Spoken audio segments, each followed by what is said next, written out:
So you're the only guy in college football that his experience is in the Sugar Bowl and nowhere else on the Power 4 level.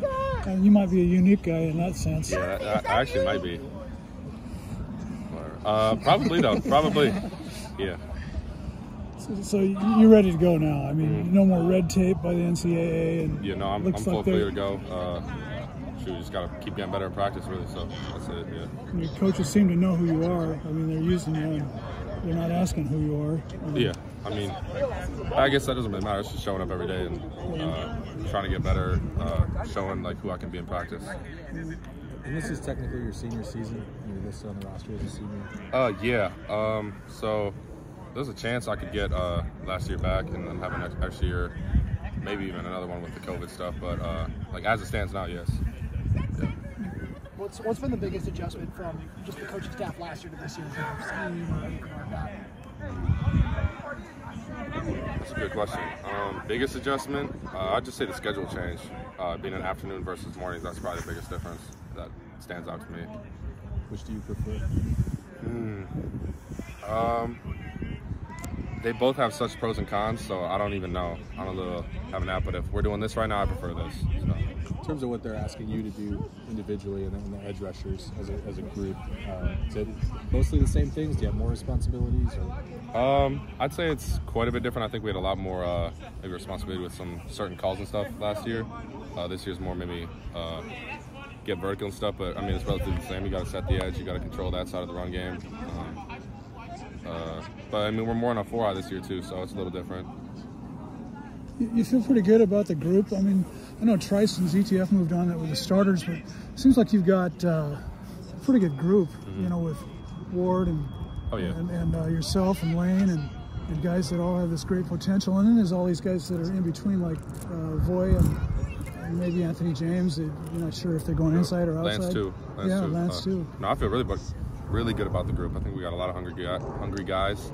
Everyone's working their ass off in the weight room out here, so that's all you can really ask for. But I feel good about it. What about the group stands out? What do you think separates this group from any other outside linebacker group? I would say our coach. I think Kafusi commands the hell out of the room, and we all respect that. And like effort's not going to be a problem. We're all going to play hard and do the right thing. So I would say that. Say our coach. How's it been having Steve Belichick as your DC? That's awesome, man. I always get texts from like my grandparents and stuff talking about the Belichick's being around or how cool that is, and I'm like, yeah, it's crazy.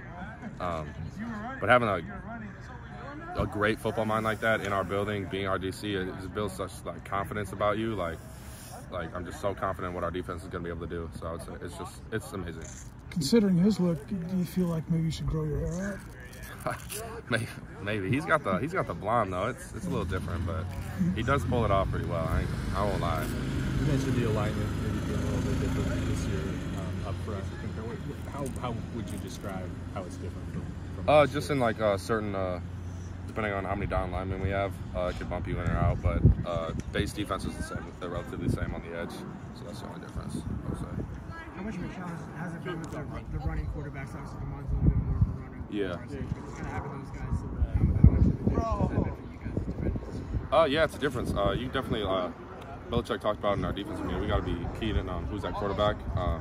Sometimes you're tied out there, you forget who's in that quarterback. Next thing you know, he's taking off. He's quick.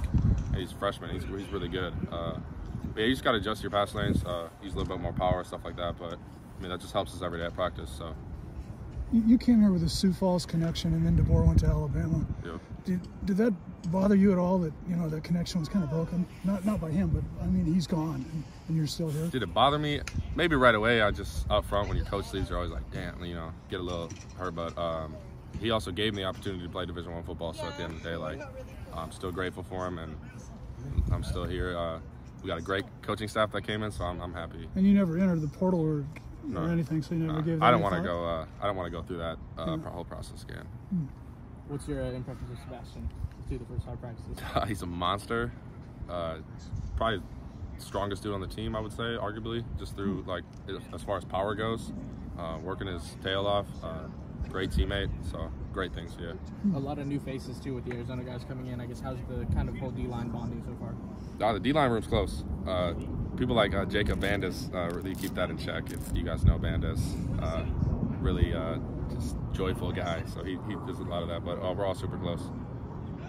You mentioned schematically that like it's a lot more getting vertical this year. Obviously, with Steve coming over from the Patriots, have you guys broken down like the Patriots team from last year, like specific guys, like for like your role and like kind of like who are some of those guys that you're watching for like your individual role? Yeah, that's a lot of what we watch as Patriots film because that's the defense we're running. So I mean, they got a bunch of good linemen. I mean, they rotate. They have a lot of guys that we see tape on. I don't really know their names that well. I know their numbers and stuff, but like 91 plays a 4-eye quite a bit. They got like 55.